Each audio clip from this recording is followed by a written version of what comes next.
Quand on lit Césaire, on peut lire le même texte 200 fois et 200 fois on a une interprétation différente. On peut tout dire avec les mots, mais j'accorde aussi beaucoup d'importance au silence.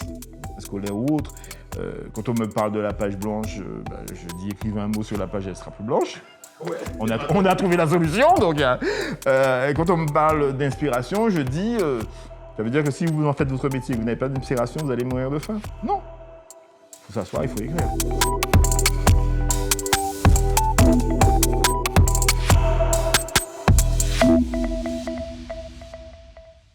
Salut à tous.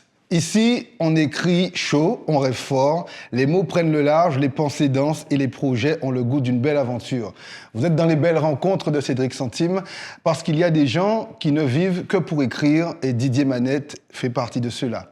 Il est auteur, il est directeur des éditions Negmaron et nous fait l'honneur d'être notre invité aujourd'hui, un homme fabuleux qui a la Guadeloupe, j'ai envie de dire, dont la Guadeloupe c'est l'encre, c'est la passion, c'est son âme, bref. Il compte l'amour, il écrit des choses et on va le découvrir tout à l'heure. Mais avant cela, je vous rappelle quand même qu'il faut nous aider. Merci vraiment du fond du cœur pour vos messages qui sont nombreux, pour vos encouragements qui nous permettent d'avancer parce que l'objectif des belles rencontres de Cédric Centime, c'est de montrer qu'en Guadeloupe, il y a des parcours inspirants dans tous les domaines et vous savez que nous n'avons pas de tabou. Bonjour Didier Manette. Bonjour, merci pour cette belle rencontre et ce moment qu'on va passer ensemble. Eh ben, c'est parfait. Alors Didier, dans les belles rencontres, il y a un rituel. Voilà. C'est ce que j'ai compris. Voilà. Demandez-moi si c'est des 4-4. Bon, voilà, on va pas... Histoire sans parole, on va dire. Okay. Donc j'ai créé le jeu de cartes Equilibrium que vous connaissez déjà. Si vous voulez l'acquérir, vous nous envoyez un petit message et on se fera un plaisir de faire le nécessaire. Alors, le rituel Didier... avec ce jeu que j'ai créé, et Morgan Sanchez, qu'on salue, a illustré les cartes. L'invité, tu peux battre le jeu, tu choisis une carte, ou pas regarder, tu choisis une carte. Mais tu l'as choisi au catalogue. On peut espérer, c'est qu'on voulait. Et du coup, tu poses la carte à côté de toi. Voilà, et à la fin, une carte. Et à la fin, on va voir ce que... Je la pose là. Là, à côté de toi, à côté de toi. C'est pour que la caméra puisse bien voir qu'il n'y a pas de nous pas tricher, nous pas faire tout de magie. Okay. On fait les choses comme elles viennent. Bon, voilà. Alors, je le disais, Didier Manette, déjà, merci pour ce cadeau, Guadeloupe d'Ubud. Hein, voilà, c'est un carnet qui me permettra d'écrire parce qu'effectivement, on écrit de moins en moins. C'est ça, c'est une des tares de notre société. Alors, j'ai envie de dire Didier Manette. On entend Didier Manette, édition Negmaron, par moi et par vous, un peu partout. Ça commence comment? L'aventure Negmaron. L'aventure Negmaron commence mal. Ce qui est paradoxal, et je le dis pas souvent, mais en fait, le nom édition Negmaron a existé avant même la création des éditions Negmaron. Et en fait, quand le nom est arrivé, édition Negmaron, j'avais pas encore créé les éditions Negmaron. C'est bien simple, hein, j'ai écrit de la poésie et je me dis que je vais m'auto-publier. Et pour m'auto-publier, j'ai pas envie d'écrire à compte d'auteur en bas, auteur, quoi. Ouais. Donc je me dis, je vais mettre une maison d'édition. Donc j'ai écrit édition Negmaron. Et la maison n'existe pas en fait. Mais le titre Negmaron, c'est juste comme ça, c'est venu naturellement aussi. C'est venu naturellement et ça correspondait aussi à, j'ai envie de dire, l'identité que j'avais à l'époque, la façon d'écrire aussi, cette notion de faire autrement en fait. Pour moi, le Negmaron, c'est celui qui va faire autrement les choses. Donc du coup, j'écris le nom comme ça et après les choses vont se mettre en place et du coup, peut-être 1 ou 2 ans après, les éditions Negmaron vont voir effectivement jour. Donc c'est une belle aventure. Mais l'écriture, l'amour pour l'écriture, ça vient de quand? Depuis petit? Parce que quand même, c'est pas commun. En plus, c'est l'amour d'abord pour la poésie, j'ai envie de dire. C'est ça, ouais. Donc en fait, à l'école, dans les petites écoles, je suis très bon en maths. Donc voilà. Donc ouais. on m'a dit en maths. En maths. Je suis bon en maths. Papa a ramassé 3P, mais bon, je suis bon en maths. Ok. Je suis très bon en maths.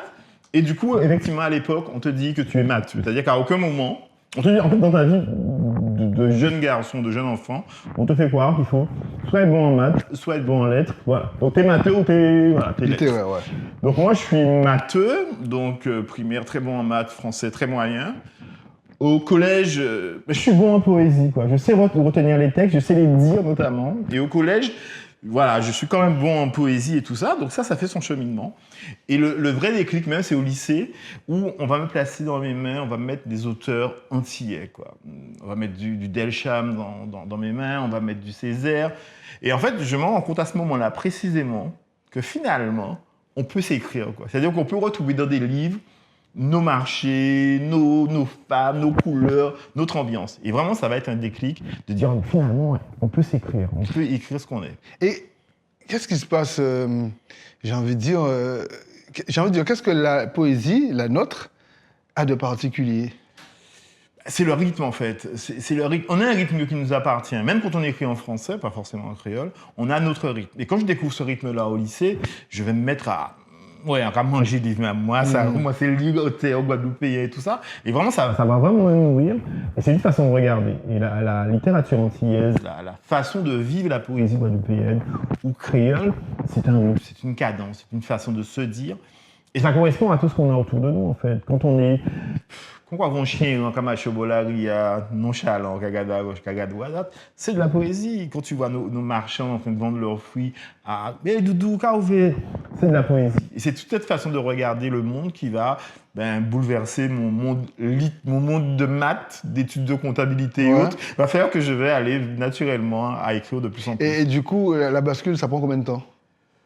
Finalement, je vais rester dans mes chiffres, parce que finalement, je fais des études de comptabilité, je fais des études de finance. Mais à côté, il y a la poésie. Mais à côté, j'écris mes textes, après fait déclaration d'amour, après mes textes d'Adomi à mon pied, on va pas dévoiler les noms. Donc, voilà, je sais que j'ai une plume pour écrire ça, donc je me mets à écrire. Et finalement, à un certain moment, je me dis, il va falloir peut-être publier. Donc, je vais participer à des œuvres avec plusieurs œuvres collectifs, notamment avec le Danican qui va mettre en place pas mal de choses, pas mal de concours. Donc, je vais participer, donc je vais me retrouver mes textes dans des ouvrages avec d'autres auteurs.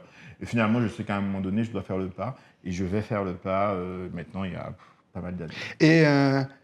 Et qu'est-ce qui fait qu'à un moment donné, tu es matheux quand même, tu es chiffres, c'est très sérieux les matins.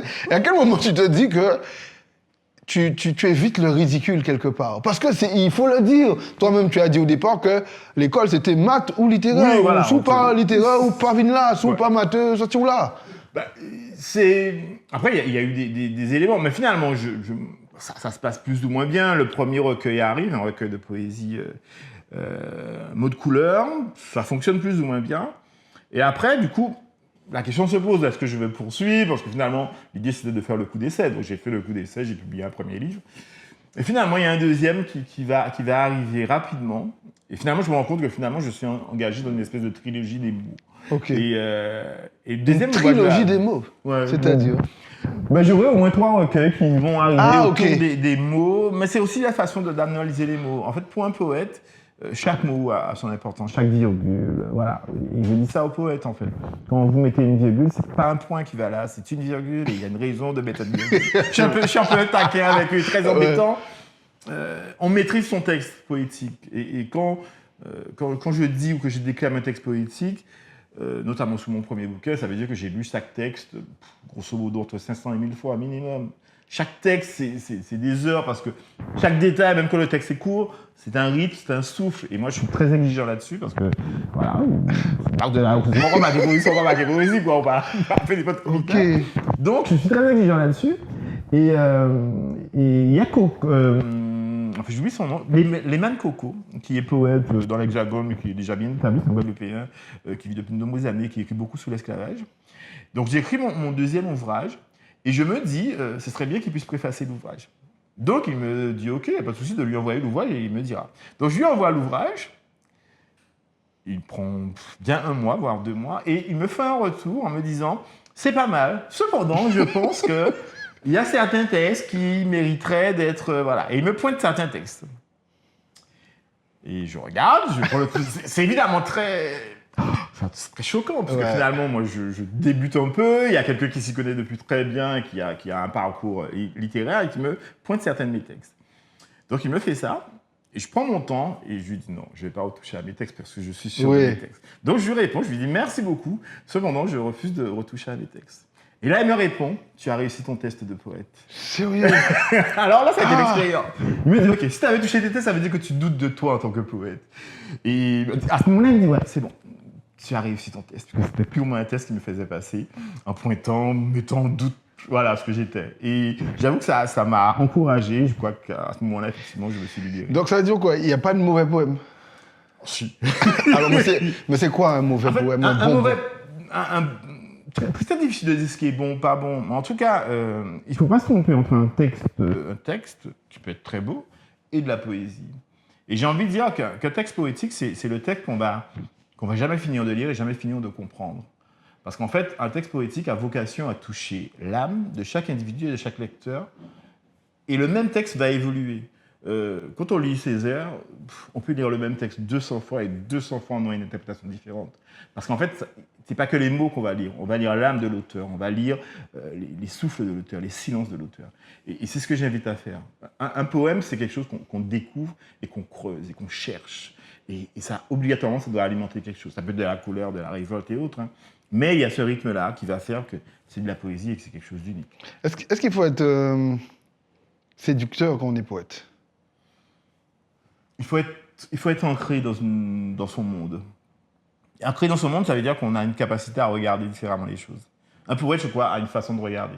Un poète, quand je vois ta carte, voilà. Okay. Oui, caricature, moi.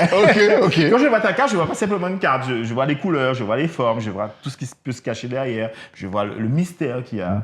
Okay. On voit où est-ce qu'on va aller, la forme, les reflets. Voilà. Et un peu, c'est un peu ça. Je crois que j'ai cette façon de regarder les choses. Donc oui, ça peut aider à la séduction, mais c'est pas l'objectif. C'est pas l'objectif. C'est pas l'objectif. Mais tu t'en es servi, le jeune Didier Manette s'en est servi pour les amis, mais pour lui-même. Est-ce que les sources d'inspiration de Didier jeune, c'était quoi? J'ai beaucoup lu, j'ai beaucoup parlé de Tony Delcham. C'est un auteur martiniquais qui a beaucoup nourri ma plume à un moment donné parce qu'un poète, c'est aussi quelqu'un qui lit beaucoup. Quelqu'un qui regarde, qui lit tout en fait. Moi, je lis de la BD, je peux lire des essais philosophiques. Voilà, j'ai pas de limite dans ce que je lis parce qu'effectivement, on a envie de nourrir la machine constamment. Donc, est-ce que je vais l'utiliser? Oui, je pense que je sais l'utiliser, mais après, Est-ce que tu l'as utilisé par le jeune? J'ai dit le jeune Didier, pas mal de Oui, le jeune utilise, ouais, un petit peu. Un petit pas peu beaucoup, pas beaucoup. Juste ce qu'il fallait. Juste ce qu'il fallait. Mais voilà. Après, je reste attaché aux mots et je pense qu'on peut tout dire avec les mots. Mais j'accorde aussi beaucoup d'importance au silence. Oh! Parce qu'on peut dire beaucoup de choses avec le silence. Oui, mais en poésie. En poésie aussi. D'accord. La façon de dire un texte, de déclamer un texte, va être obligatoirement nourrie par un silence, par un temps mort, par une non-ponctuation ou par une ponctuation excessive. Donc il y a tout ça qui va nourrir la chose. La poésie est un monde. Donc un poème est forcément fait pour être déclamé. Un poème a vocation à être déclamé, a vocation à être... On va forcément le lire à un moment donné, parce qu'on n'a pas toujours le poète, mais quand on arrive à avoir le texte dit plus la lecture, c'est deux éléments forts. Mais les deux, effectivement, l'un peut influencer l'autre. Et qu'est-ce que l'écriture, j'ai envie de dire, qu'est-ce que le monde de l'écriture, la poésie, qu'est-ce que ça a amené à Didier Manette, l'homme Didier Manette? Ça m'a sauvé la vie. Je pense que moi, j'ai tout mis, je crois, à un moment donné dans l'écriture. Je crois que c'est quelque chose de très très fort. Je crois que ça a vraiment guidé ma vie. Je veux dire, c'est pas forcément un choix. J'ai pas forcément choisi de devenir poète, choisi de devenir éditeur et autres. Mais je crois que ça s'est imposé à moi. À un moment donné, dans ma vie professionnelle, je suis cadre dans une maison sociale, dans une structure sociale, maison de quartier sociale. Toujours dans les chiffres. Toujours dans les chiffres, mais dans la conception de projet, parce que j'ai suivi un parcours de conception de projet. Donc je conçois des projets de politique de la ville et autres. Et j'ai le choix de faire une carrière de fonctionnaire, voilà, ou de relever le challenge de la création. Et à ce moment-là, effectivement, je quitte l'Hexagone et encore avec un pays à moi, je crée deux sociétés, quasiment à la même période. Je crée une société de comptabilité avec des amis, donc on fait de l'accompagnement à la compta. Je crée dans le tourisme aussi, d'ailleurs, tourisme vert. Et je crée une maison d'édition. Mais la maison d'édition, c'est censé être vraiment le troisième truc. Voilà, on va, pourquoi pas, accompagner des auteurs et tout ça. Et finalement, c'est ce qui va s'imposer. Rapidement, l'édition va s'imposer à moi. On va arrêter la compta, on va arrêter le tourisme et on va se consacrer aux livres. Mes livres, mais surtout au fait de dire que les autres peuvent écrire et qu'on a des choses à offrir à la littérature en Guadeloupe. Et alors, il y a des choses à offrir à la littérature, mais il y a un constat qu'on fait depuis des années. La première fois que je t'ai rencontré, c'était, je me rappelle, à Bois-Rada, Sainte-Rose, où on faisait déjà ce constat-là il y a une quinzaine d'années que malheureusement, on ne lit pas suffisamment, il faut rester logique. On ne lit pas, je n'ai pas dit les gens, on ne lit pas suffisamment. Mais qu'est-ce qui fait que malgré ça, c'est un monde qui a du mal à nourrir son homme, que tu y vas? C'est la passion, tout simplement ou... C'est la passion, et puis il y a un proverbe guadeloupéen que j'aime beaucoup. Pas compter en les monde vous plairez. Et proverbe là, ça dit tout ça, il y a dit qu'à un moment donné, si on ne fait pas, c'est pas les autres qui vont le faire pour nous. Et le constat de l'édition à l'époque, c'est qu'il y a Chazor, qui fonctionne bien, il y en a d'autres, il y a l'édition Nestor qui fonctionne, mais on constate effectivement qu'il y a encore de la place, parce qu'il y a encore des gens qui ont envie de dire des choses. Et notamment dire en créole, à ce moment-là. Les maisons d'édition de l'Hexagone n'ont aucun intérêt à publier du créole, à publier un ouvrage qui sera à 200-300 exemplaires. Donc je me dis qu'il faut relever le challenge. C'est-à-dire que quand on écrit, on se dit que ça peut être des rencontres. Et un gamin qui rencontre, peu importe l'auteur, et pourquoi pas Didier Manette, ça peut bousculer, ça peut changer des choses dans sa vie. Donc on ne peut pas se priver de ne pas produire, de ne pas avoir une production locale qui nous ressemble. Et c'est pour ça que j'ai pas de mal à citer les autres éditeurs, parce qu'il faut le faire en fait. Et il faut aller se avoir ce challenge de dire, voilà, j'offre une littérature. En tout cas, j'offre ce choix-là, je mets ça sur la table. Certaines personnes vont s'en saisir, peut-être pas la majorité parce que le livre est compliqué aujourd'hui, mais on sait qu'on a donné cette partie-là. Et quand on écoute Didier Manette, déjà, effectivement, on sent la passion. Bon, on connaît de vous, mais je le sens là encore. Clairement, on sent que c'est pas joué. Mais dans la vie de Didier Manette, bon, il y a forcément la famille, mais il y a de la place. Pourquoi d'autres ou alors ça prend tout? Ça prend... Alors, en tant qu'auteur, ça prend beaucoup de place. Pas autant que j'aurais voulu, puisque c'est vrai qu'aujourd'hui, mon métier d'éditeur me bouffe beaucoup de temps et beaucoup d'énergie, ce qui fait que sur la vingtaine de livres que j'espérais écrire en une année, on n'y est pas. Ça, c'était mon challenge fou de début d'année. Cette année, j'ai envie d'écrire 20 livres, peu importe la taille, mais bon, on n'y est pas encore. L'édition, ça prend beaucoup de temps. Les voyages, c'est vrai que... Après, je combine très souvent mon métier avec mes loisirs, avec mes voyages. Voilà, c'est vrai que on va dire que c'est l'acte central. Et autour de ça, je vais avoir des voyages, beaucoup de rencontres avec d'autres auteurs de d'autres pays. Et ça, c'est vrai que finalement, ça me nourrit également énormément. Et c'est quoi le meilleur souvenir de Didier Manette depuis qu'il est dans ce monde? Oh, il y en a beaucoup, mais c'est vrai que... il y en a beaucoup. Parce qu'en fait, sur chaque voyage, sur chaque rencontre, voilà. Après, ce qui est merveilleux, j'ai eu comme expérience autour du livre et en tant qu'éditeur, c'est une fois dans le métro parisien, j'ai croisé quelqu'un avec mon livre. Avec un des livres. Et ça, c'est... Oui. Là, ça fait plaisir. Là, ça fait plaisir parce que c'est quelqu'un qu'on ne connaît pas et on voit un de ses livres qui est là, c'est bien. Après, il y a des petits détails. Mon recueil de poésie qui se retrouve sur les étagères d'une librairie, une grande librairie, présence africaine en région parisienne, juste à côté d'un Aimé Césaire. Et forcément, on se dit, comment c'est arrivé. Après, c'est beaucoup de voyages, le Ghana, Côte d'Ivoire, etc., où j'ai pu rencontrer des auteurs, rencontrer des éditeurs. Et c'est vrai que c'est toujours de belles expériences et ça enrichit l'homme forcément. Et c'est vrai que l'idée de découvrir des pays, c'est quelque chose qui me passionne. Et alors, plongeons-nous maintenant. Didier Manette qui va écrire. Voilà, il y a une œuvre, il veut écrire un livre. Comment ça se passe? Moi, je sais, parce que j'ai l'honneur de faire partie des auteurs d'édition marrant, même je ne suis pas très présent. T'es l'auteur de la maison. Voilà. Avec deux ouvrages. Oui, voilà.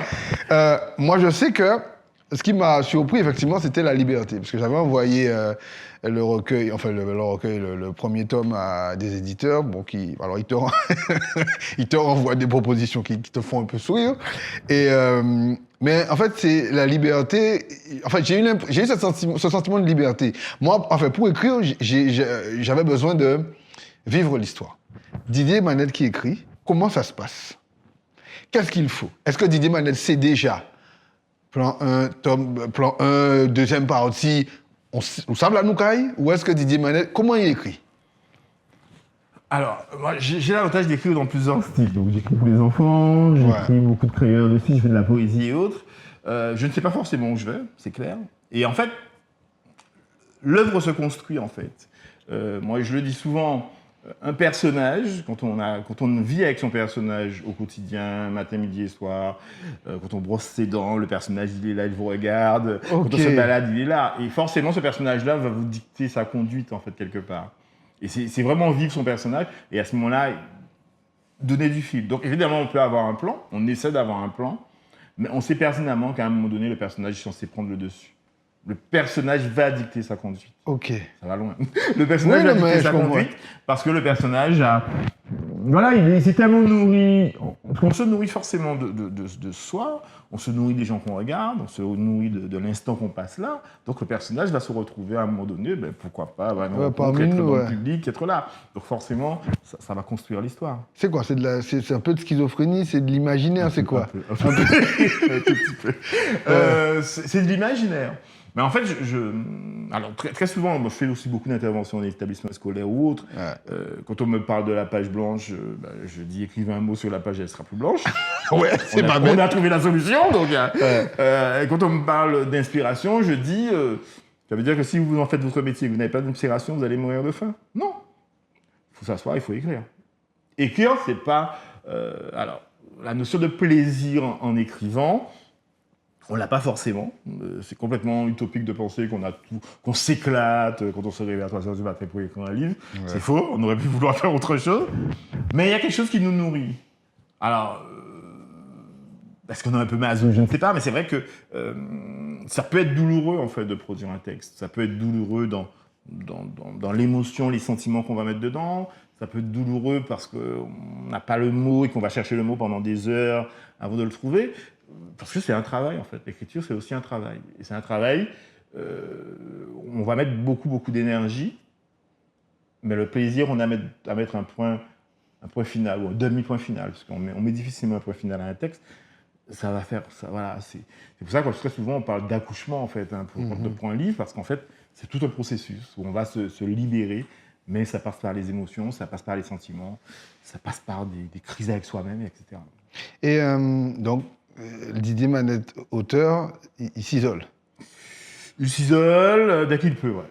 Il s'isole, il s'enferme avec ses livres, puisque je lis beaucoup, donc avec mes livres, avec mes histoires, et voilà, et la création va venir.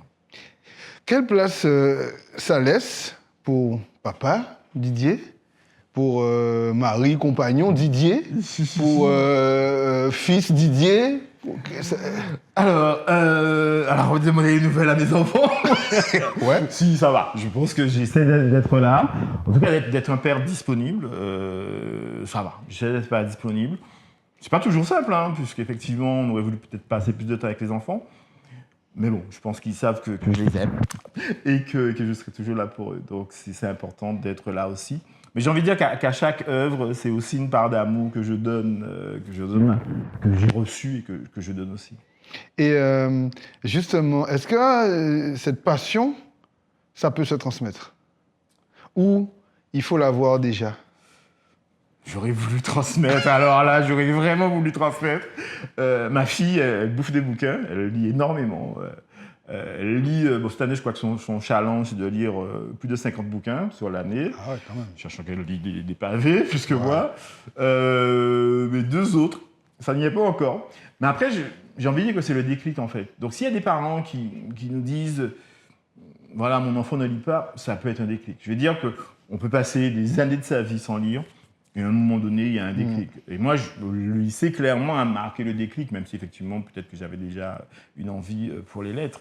Après, c'est vrai qu'avec l'analyse du temps, je repense à des gens que j'ai croisés, des enseignantes et autres, et qui m'ont aussi nourri, puisqu'on parle de livres, mais c'est aussi la passion de la culture, la passion de ce qu'il y a autour de nous.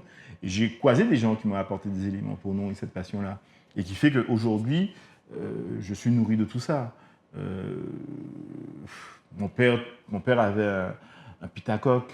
Donc, je connais cet environnement-là. Okay. Mon père était président des Solides à Halle Cabret à Manalo. Donc je connais ce monde-là. Je connais le monde des bivettes, des boucabrés, la boutaillot. Donc je connais ce monde-là. Et finalement, je me rends compte aujourd'hui que ça nourrit ma plume. Parce que c'est aussi une façon de regarder la société guadeloupéenne. C'est aussi une façon de regarder la marchande de poissons. C'est aussi une façon de regarder quelqu'un qui prend son la goutte. Parce que c'est notre musique à nous. Et tout ça, forcément, et quand je disais que le personnage prend le dessus, le personnage va se nourrir de tout ce que j'ai pu croiser, découvrir comme monde, et qu'on va retrouver dans mes ouvrages. Et dans ton parcours au jour d'aujourd'hui, s'il y avait... est-ce que tu ferais pareil? Est-ce qu'il y a des moments où tu te dirais, écoute, j'aurais pu faire autrement. Ouais, mais à un moment-là, ça peut être en thérapie, vite, machin. Qu'est-ce que tu aurais changé et pourquoi? Si c'est le cas.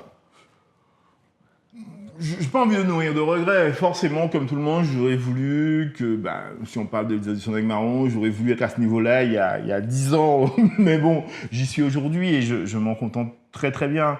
Je crois que fallait construire ce parcours-là. C'est-à-dire que j'avais pas un éditeur à côté de moi qui me disait, bon Didier, l'édition c'est comme ça, c'est comme ça, c'est comme ça. Ouais. En Guadeloupe, on n'a pas forcément d'exemple non plus. On regarde ce qui se fait ailleurs, mais ça ne correspond pas à notre façon d'être. Donc j'ai vraiment fait avec ce que j'avais. Je pense que je me suis trompé sur certaines choses, mais je pense que globalement aujourd'hui, les éditions d'Aigle Marron, c'est 16 ans d'existence, c'est près de 250 auteurs. Guadeloupe, Martinique, Guyane, de plus en plus de l'Hexagone. Je reçois des manuscrits de partout, d'Afrique et de la Caraïbe. Donc je pense qu'on a fait un parcours qui a encore du chemin. Il y a souvent des choses qu'on a ratées, mais j'ai envie de dire que je ne nourris pas de regrets spécifiquement parce que j'ai fait avec ce que j'avais et j'ai essayé de bien faire. En tout cas. Et alors, moi, il y a quelque chose qui m'avait marqué, parmi les fois où j'ai eu le plaisir de venir, notamment à des salons et tout, je me suis rendu compte quand même que éditeur, c'était quand même être coach d'une équipe. Et dans cette équipe-là, il y a des tempéraments. Ah non, mais c'est il faut les gérer. Il y a des tempéraments parce qu'effectivement, chaque auteur est un personnage. Comment on fait pour gérer cette surtout aujourd'hui où les éditions d'Aigle Marron prennent de l'ampleur vraiment dans le paysage? C'est le plus difficile, j'ai envie de dire, le plus épuisant parfois dans mon métier, parce qu'en fait, effectivement, on parle de tempérament, on parle de caractère, on parle de star, il faut gérer tout ça en fait. Et chaque auteur a des attentes en fait.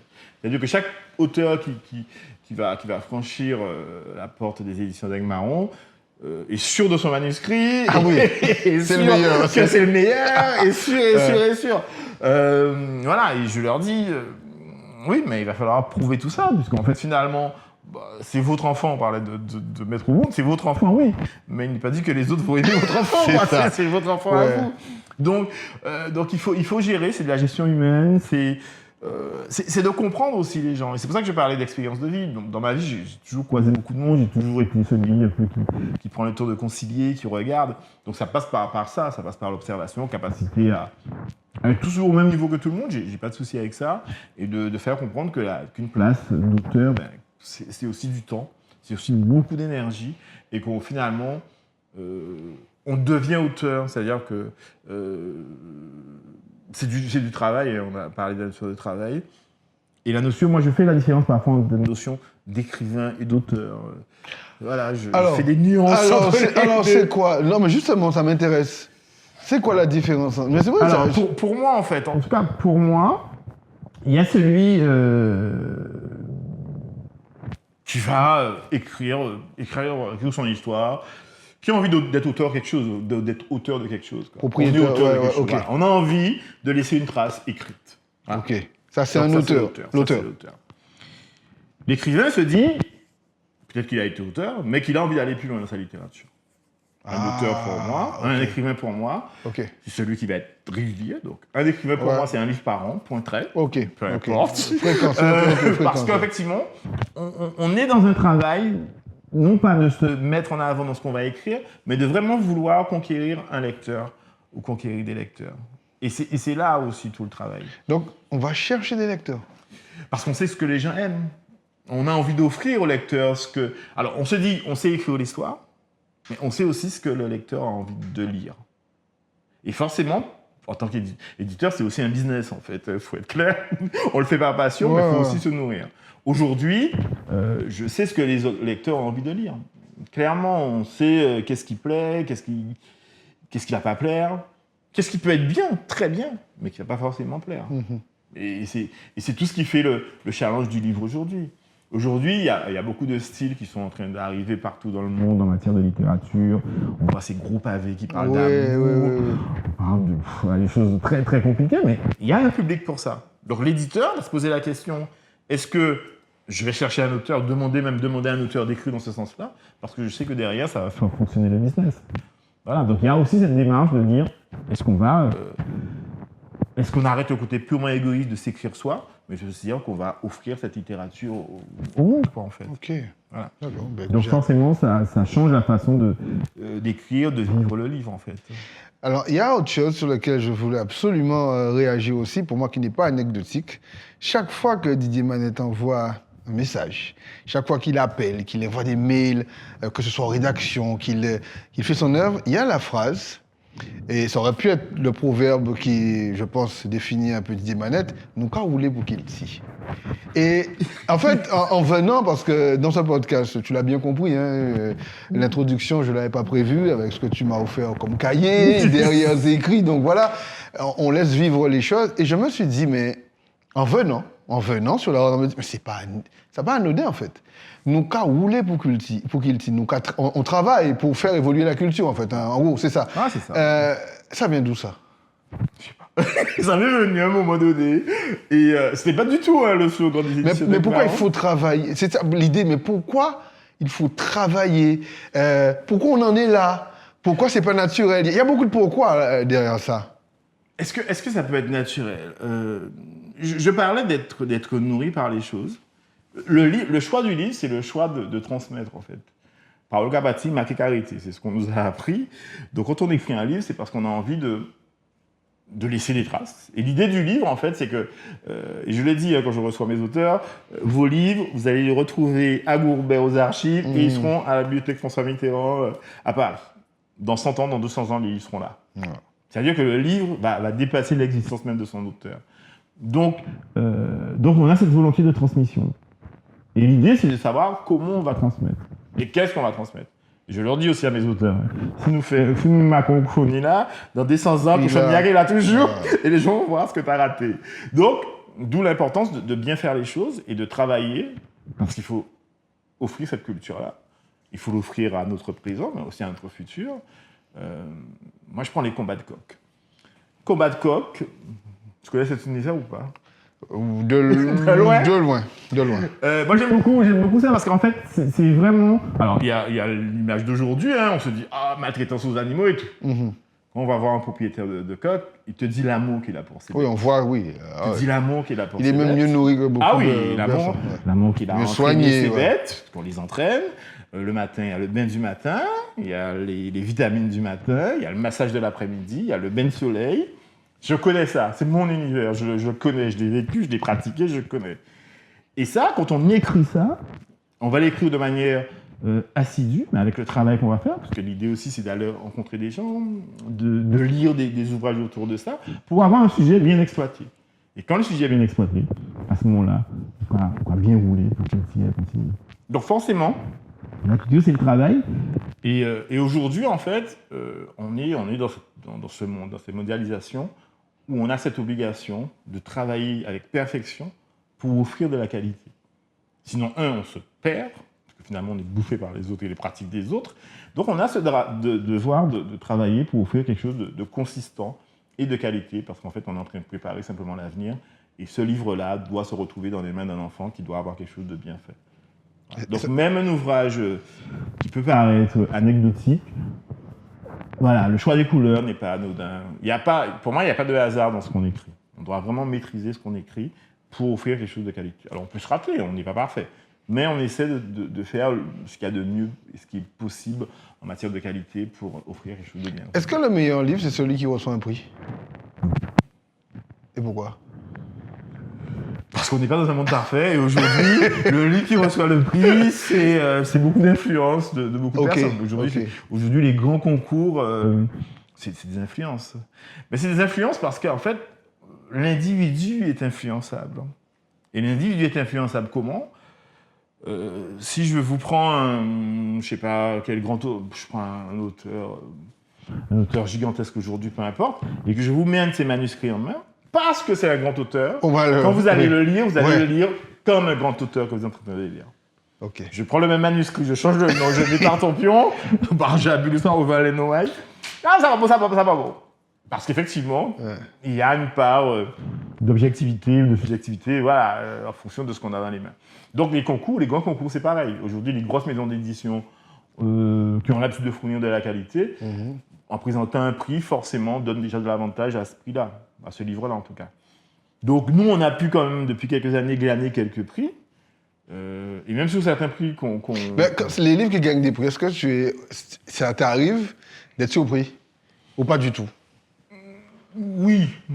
Quand même? Oui, ça peut surprendre. Oui, ça peut surprendre, parce qu'on s'y attend pas, on en voit... Oui, ça peut surprendre. Après, comme je dis, c'est des humains qui se cachent derrière. Voilà. Après, nous, Édition Aigle Marron, il nous est arrivé d'être en finale face à de grosses maisons d'édition sur certains prix et les battre. Alors, sur des épaules, c'est quand même nous, quoi. Donc c'est un parcours. Aujourd'hui, on a pu gagner au niveau national, par exemple, sur le prix Fête Cannes, Marie Condé, on a déjà eu 2 fois. On l'a eu en poésie et en jeunesse. Et c'est un concours aujourd'hui qui est très très prisé parce qu'on retrouve les mastodontes de l'édition qui sont dessus. Ouais, on est quand même très très content. C'est quand même gage de la qualité du travail, quoi. Parce que derrière, effectivement, c'est toute une maison d'édition qui est récompensée, quand un livre est récompensé. Mais c'est pas forcément le meilleur livre qui est récompensé, voilà. Et j'avais une question aussi par rapport à... C'est vraiment, moi je trouve ça intéressant. Le meilleur livre de Didier Manette, c'est quoi? Ou alors, je change. C'est pas bien, ça me vient comme ça. Le meilleur livre de Didier Manette, c'est quoi? Ou alors, le livre dont il est le plus fier, c'est lequel et pourquoi? Alors, le meilleur livre de Didier Manette, selon le public? Non, selon Didier Manette.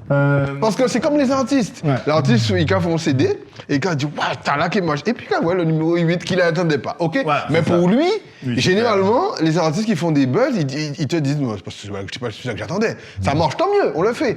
Mais lui qui a vécu avec les personnages, avec la musique dans la tête, son avis est quand même intéressant de savoir, ouais, telle musique, voilà. Bon, celui en tout cas qui m'a pris beaucoup de temps dans l'énergie, dans la force, c'est Révolte en terre inconnue, qui est un recueil de poésie complètement en français, paradoxalement, où beaucoup de textes ont été élaborés, réfléchis sur une période où j'étais au Sénégal. Donc ça, c'est vraiment, j'ai envie de dire que c'est... C'est parce que ça a pris plus de temps que tu étais le plus fier? Parce que c'est sorti plus de mes tripes, là. Vraiment, on est vraiment dans un... Voilà. Okay. C'est un regard sur moi-même, en fait, et sur le monde en même temps. Donc c'est de la poésie, mais c'est aussi très philosophique, où voilà, chaque texte, c'est un cheminement, une réflexion. Et le livre, en fait, est abordé en termes de portes, en fait. À chaque fois, on franchit des portes, et derrière chaque porte... se cachent des choses qu'on ne connaît pas forcément. Ok. J'ai une révolte encore inconnue, où dans ce corps-là, E-N-C-O-R-E ou E-N espace C-O-R-P-S. Donc il y a plusieurs notions de révolte encore inconnues. On se révolte avec soi-même. Est-ce qu'on connaît cette révolte ou pas? Donc c'est vrai qu'il y a la réflexion de ce livre-là, et c'est une réflexion intense qui a duré beaucoup. Donc je suis fier du résultat parce que les gens passionnés par la poésie aiment beaucoup ce livre-là. Après, je ne peux pas ne pas parler de Timo Alamou. Ah ben oui, mais moi c'est celui-là. Moi, je me suis dit que c'est ça. Oui, après Timo Alamou, et là je parlais de... Timo Alamou, c'est vraiment c'est le fruit d'une réflexion. Au-delà d'écrire le livre, c'était comment, qui gens nous a vu l'amour nous? Qui gens nous a vu l'amour nous? Déjà, elle ne peut pas l'aider en créole. Voilà, et est-ce qu'elle ne peut pas l'aider en créole? Et c'est cette pierre angulaire qui a fait ce livre-là. Est-ce qu'elle ne peut pas aller de l'amour en créole? Et la réponse, pour moi, c'est oui. Donc, comme c'est oui, forme un livre qui a dit ça. Et à ce moment-là, effectivement, je commence à écrire Timo Alamou 1, parce qu'il y en a 2 du coup, Timo Alamou 1. Et j'explore ce cheminement-là pour dire l'amour en créole. Parce que créole-là, c'est musique, c'est couleur, c'est sentiment. Donc, on a dit l'amour en créole, on a vrai qu'à parler dans ma mouna. Et après, effectivement, je vais beaucoup travailler là-dessus. Ça va me coller à la peau, ça me colle encore à la peau parce que finalement, le public va vraiment me découvrir avec ces textes-là. Et après, il y aura le moyen mai du numéro 2, Timo Alamou numéro 2, où je vais encore aller plus loin de ce sentiment d'amour parce que ce sentiment Alamou la belle. Et pourquoi, peut-être question bête, mais pourquoi il faut écrire en créole? Pourquoi faut nous marquer en créole? On parlait de transmission. C'est en langue, point. Et comme c'est en langue, ben, nous pays dit en nous Ok, alors. d'accord. Ah, des pistes de réflexion qui ça, c'est en langue. Après, ça qui est belle, c'est qui j'en nous a dit. Et quand on a dit, même comme nous avons marqué français, nous avons marqué avec rythme créole, dans ça nous y, on dit encore. Nous avons un style en fait, même quand on a marqué français, nous avons un style qui est en nous en fait. Et c'est ce qui fait, faire la beauté de la richesse de l'écriture. Et la réflexion qu'on a aujourd'hui, notamment en matière de poésie créole, c'est comment définir la poésie créole. On va marquer langue là, mais est-ce qu'on va pourtant faire rime par exemple, ou est-ce qu'on va être en vers libre? Est-ce qu'on a une notion de verbe, parce que finalement c'est vous qui avez construit, puisqu'il n'a pas existé. Donc c'est à nous de construire cette poésie. Et c'est là où on parle du temps que ça va durer, parce qu'en fait on l'écrit aujourd'hui. Mais je pense que c'est dans 30 ans, 40 ans, 50 ans, où on va véritablement avoir des gens qui vont étudier cette cadence, ces rythmiques, pour arriver à comprendre tout ce qu'on écrit aujourd'hui. Alors, ma question, pourquoi pendant longtemps, grâce notamment à Patrick Saint-Éloi, le zouk a beaucoup amené l'amour en créole, bon, un peu la béguine avant aussi, pourquoi c'était crédible, l'amour dans la musique? Et pourquoi c'était plus crédible les insultes avant en créole? Pourquoi on a l'impression que créole, ça puis là au collège, c'est bizarrement créole Kavin, et puis ça a existé pendant longtemps. Quand on voulait dire des choses, ben, il fallait faire du Verlaine, de la prose. Voilà. Pourquoi ça? Ben, on arrive sur l'histoire même, notre identité même. Il faut nous comprendre qu'on peut parler latin, bah bon Dieu. On va comprendre un mot latin, on va parler latin, et qu'on comprenne. On va parler français, ben, et qu'on comprenne, et on va parler créole, ben. C'est tout ce qu'on a mis dans notre tête, en fait. C'est tête en nous. Bah ouais, c'est vrai. On va comprendre un mot latin, bon Dieu, on comprend latin, mais pas comprendre créole. Et c'est nous qui ben, il valait. Et c'est comme ça, à un moment donné, on va décider qu'il faut ben, il valait. Mais c'est tout ce que. Voilà, j'ai un texte qui dit, et c'est ça, il fait nous comprendre. Il fait nous comprendre, nous pas de nom, mais c'est ça, il marque en tête en nous. Il fait nous comprendre, nous l'aide, et c'est ça, il marque en tête en nous. Il fait nous comprendre que pour nous, en nous, c'est pour un diable, et c'est ça, il marque en tête en nous. Et aujourd'hui, c'est à nous d'effacer tout ça. Et c'est pour ça que je parle d'engagement, de travail, parce qu'effectivement, l'écriture, c'est aussi un engagement politique aussi, j'ai pas peur de le dire. C'est aussi un engagement politique, c'est un engagement identitaire. Et quand on choisit d'appeler sa maison Édition Nègre Marron, oui, on est clairement engagé dans une politique, mais pas contre quelqu'un. Hein. Une politique pour se dire que on a une langue, donc on peut mettre en langue à ça. Voilà, j'évite d'avoir cette notion. On n'est pas dans un combat ou un conflit contre. Voilà, on n'est pas dans ce. On écrit notre langue. Voilà, qu'on n'importe quelle langue, à Benatirelay, il y a Belté. Donc c'est une langue pour entrer, nous avons écrit aussi. Nous avons écrit, nous avons fait ici. Et nous avons l'obligation de maquiller bien. Oui, ça, j'ai encore des trois messages. Oui, on peint son pain. Voilà. On peint son pain, pas notre bitin. Voilà, c'est tout le travail qu'on doit faire. Parce que c'est aussi à nous de valoriser la langue. Et effectivement, le souci qu'il y avait à l'époque de ce qu'on nous a mis de force dans la tête, c'est de dire que on ne peut pas s'exprimer, on ne peut pas dire les choses. Voilà. Donc, aujourd'hui, on sait clairement que un enfant qui passe du créole au français passera encore plus facilement à l'anglais. Et c'est tout ce qu'on a voulu construire aussi avec l'édition Nègre Marron. C'est pour cela qu'on a beaucoup d'ouvrages pour les tout petits en bilingue. Ouais, parce que c'est une démarche de construction identitaire et ça passe forcément par le... Et d'ailleurs, vous avez le pourcentage de livres pour les jeunes est quand même plus élevé. C'est volontaire. C'est volontaire. Comme je dis, hein, c'est l'évolution des choses. Hein. C'est-à-dire qu'effectivement, on a beaucoup commencé par la poésie puisque je reste fondamentalement poète, même si je peux écrire plein d'autres choses. Mais on se rend compte aujourd'hui que bon, il y a beaucoup de parents qui ont envie d'avoir bonne conscience, hein, parce que bon, il n'y a pas à lire, mais vite si vous n'allez lire. Donc je ne lis pas, mais j'aurais voulu que mon enfant lise. Et puis l'idée, c'est d'offrir des choses que les enfants vont aimer. Et pour que l'enfant puisse aimer, ben écoute, on essaie de dire aujourd'hui que l'enfant doit avoir des lignes, quand il ouvre un livre, qu'il puisse se reconnaître dans les personnages, qu'il puisse se reconnaître dans l'environnement qu'il y a. Ça ne veut pas dire qu'on est fermé à ce qui se passe ailleurs, hein, mais ça veut dire qu'aujourd'hui, on a suffisamment de choses dans notre pays pour écrire sur tous les sujets et on veut qu'il y ait ces ouvrages-là parce que les enfants, nous avons besoin de ça pour grandir. Dans 10 ans, on a la machine à remonter le temps, mais on a la machine aussi à aller plus loin dans le temps. Dans 10 ans, Didier Manet de savoir comment il voit les éditions Nègre Marron Alors, le prix Goncourt, pourquoi pas? Ah ouais, allons-y, pourquoi Le pas. prix Goncourt, pourquoi pas? Je pense que 10 ans, oui, ça nous laisse le temps d'avoir des auteurs qui... Là, je me tourne vers toi. Ouais, des ok, auteurs qui d'accord, travaillent. ok. Des auteurs, tu as dit. Non, je pense que on a su progresser depuis 16 ans, donc on va continuer ce cheminement-là. Toujours avec autant d'ouvrages, toujours avec cette envie d'aller ailleurs. C'est-à-dire que de plus en plus, je crois que c'est pour ça que je voyage autant, c'est pour ça que je regarde ce qui se fait ailleurs. Nos ouvrages écrits par des Guadeloupéens, publiés par un éditeur guadeloupéen, ne sont pas destinés qu'à la Guadeloupe. Ah ouais, ça c'est important. Voilà. Bon, c'est pas un vase clos, quoi. Voilà. Voilà, c'est pas parce qu'on ne fait pas pour nous. Et Ouais, c'est pas une littérature Guadeloupe, c'est une littérature. C'est une littérature, Voilà. voilà. C'est vraiment ça. C'est vraiment de dire que c'est une littérature. Donc permettre à cette littérature de voyager. Donc c'est un peu ça le challenge qu'on est en train de mettre en place. Parce qu'on veut pouvoir se retrouver à côté de n'importe quel livre.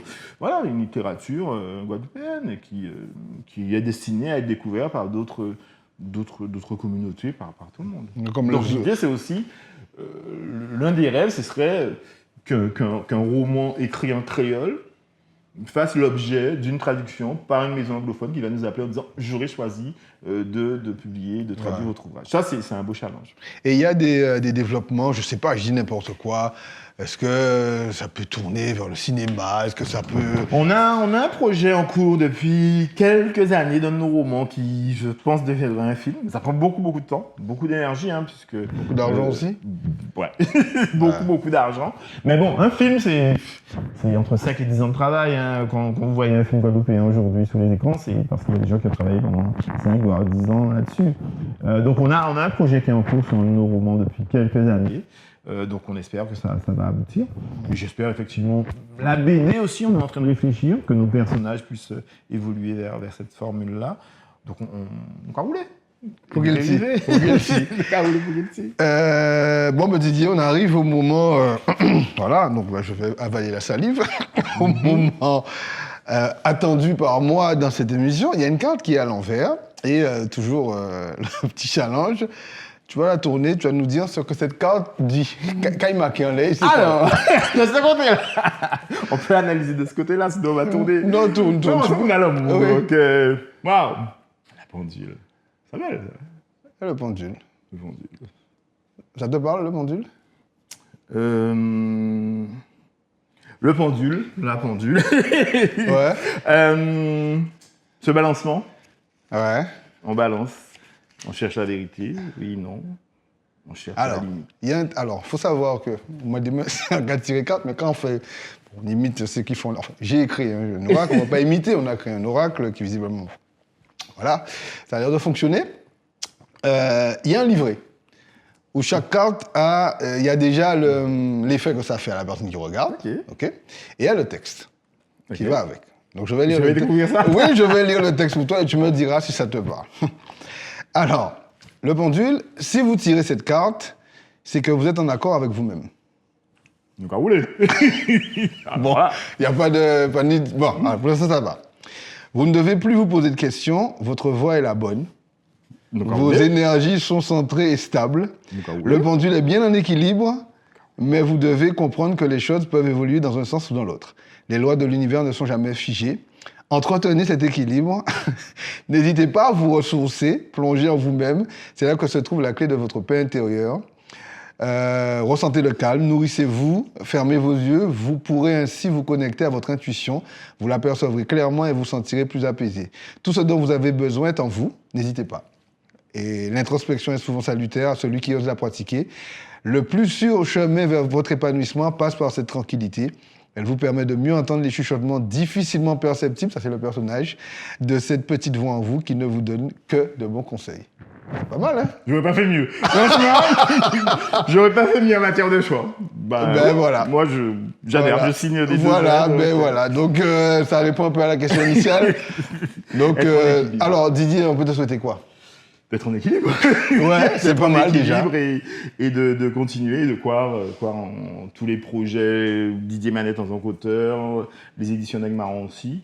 On a plein de choses sur le feu aussi.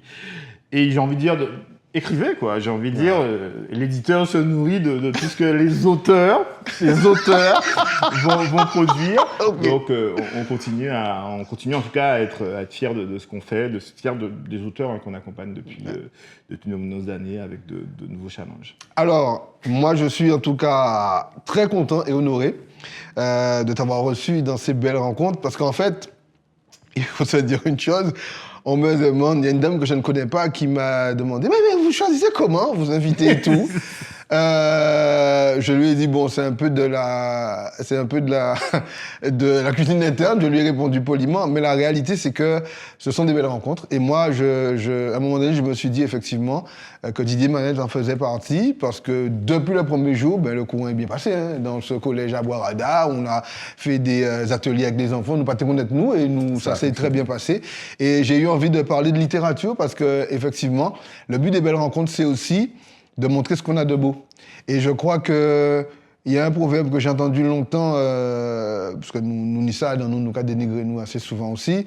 Là, on veut cacher un butin, on est quoi mettre dans le livre. Donc, non, c'est plus vrai. C'est mentir qu'on est là. Donc, c'est pour ça que j'ai voulu inviter Didier Manette. Et c'est prévu que le concept évolue. On peut avoir des tomes 2 avec nos invités. Donc, il n'y a pas de souci. En tout cas, merci beaucoup. J'étais honoré de recevoir Didier Manette. Et puis, nous, quand vous voulez pour qu'il tire. Donc, où le Poukiti. En tout cas, merci beaucoup pour l'invitation. J'ai beaucoup apprécié. Tu sais que je me fais discret parfois. Ouais, mais non, mais oui, d'accord. Toujours à dire oui. Ouais. Mais c'est vrai que là, il fallait absolument dire oui parce que c'est aussi important de partager. Et voilà. Donc, plein de bonnes choses ici à la chronique. Et puis, donc, à où là? Donc, à rouler. Merci en tout cas d'avoir suivi ce bel épisode. On se dit à la semaine prochaine. On vous rappelle, vous nous accompagnez. C'est une aventure qui a commencé. L'objectif, c'est qu'il y a de belles choses. Et pour créer l'équilibre, vous avez vu, le jeu de cartes, il s'appelle Équilibrium. C'est pas un hasard, on est là pour créer l'équilibre. Il y a des choses qui ne nous plaisent pas, il y a des choses qui sont compliquées, il y a des choses qu'on met en avant qui sont parfois tristes, mais il y a de belles choses. Et pour que l'équilibre soit assuré, il faut qu'on mette en avant ce qui fait de nous un bel archipel avec des grandes personnes, de belles personnes. Donc un petit abonnement, un petit like et restez-nous fidèles et surtout un grand merci. Merci à tous de nous accompagner, j'allais oublier. Merci à Yanis Trèfle et Aurélie Vesky. Regardez où on est, le Cutting Club. Donc comme quoi on n'est pas seul, on avance avec du monde. Et puis merci à tous. À la semaine prochaine.